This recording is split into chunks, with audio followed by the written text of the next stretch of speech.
Al lavoro il sindaco uscente della città marinara Ida Carmina, che ripropone la sua candidatura forte dei risultati e dell'impegno messo durante i 5 anni di mandato sindacale. Carmina sta formando la sua nuova squadra, liste formate da persone che hanno voglia di impegnarsi fattivamente in politica e dal passato limpido. Ida Carmina anche in sintonia con il nuovo corso di 5 Stelle diretto dall'ex presidente del Consiglio Conte.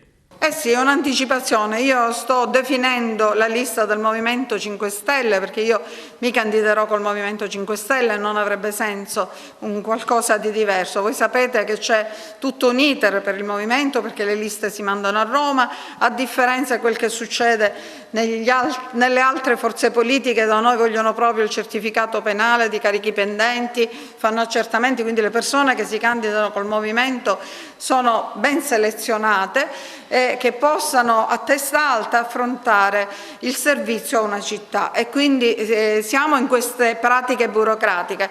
Aspetto di fare l'annuncio ufficiale, definita tutta questa vicenda che si aggiunge alle fatiche giornaliere, quindi effettivamente siamo stati un po' in ritardo perché con tutte le emergenze che vive la città di Porto Empedocle questo era un ulteriore peso, diciamo, dover pensare. Infatti mi sono sentita adesso, poco fa, col dottore Marchica per le questioni riguardanti le vaccinazioni. Noi siamo a un buonissimo livello, abbiamo superato i limiti minimi previsti dall'ordinanza del Presidente della Regione siciliana numero 85, cioè siamo molto oltre il 60% degli immunizzati e anche dei vaccinati con la prima dose. Già il 26 agosto erano il 75%, quindi fra l'altro si è avviata tutta un'attività molto forte, è venuto l'esercito per la mattina e il pomeriggio con direttamente i medici anche di famiglia, i medici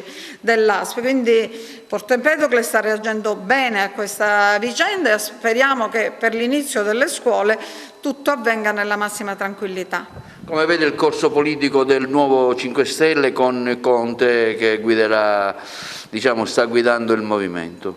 Ma il movimento è a servizio della gente e della comunità, sia nel piccolo che nel grande. Io penso che il Presidente Conte, lo chiamo ancora così perché ora è anche Presidente del Movimento 5 Stelle, abbia servito bene l'Italia. È grazie a lui che abbiamo il Recovery Fund, è grazie a lui che ci sono state e ha retto benissimo l'Italia nel momento del Covid. Io non dimentico che per esempio grazie al Presidente Conte sono arrivate a Porto Empedocle oltre 300.000 euro che io ho fatto distribuire alla popolazione in un momento di gravissima difficoltà. Ringrazio gli uffici e ricordo con grande rimpianto anche la dottoressa Sciascia che si è dedicata fortissimamente a questa cosa, che poi purtroppo ha perso la vita, ma davvero il Presidente Conte ha fatto tanto per gli italiani. Devo dire che altri aiuti da quando se n'è andato lui non è che ne siano arrivati alla gente, quindi voglio dire certamente il passo era quello giusto e quindi io vedo benissimo il fatto che il Movimento, che ha valorizzato una persona che inizialmente non era neanche del Movimento, questo lo dobbiamo dire, quindi il Movimento si è dimostrato veramente aperto alle forze buone, anzi anch'io faccio appello alle forze buone della società civile empedoclina perché sostengano sempre questa che è una strada buona.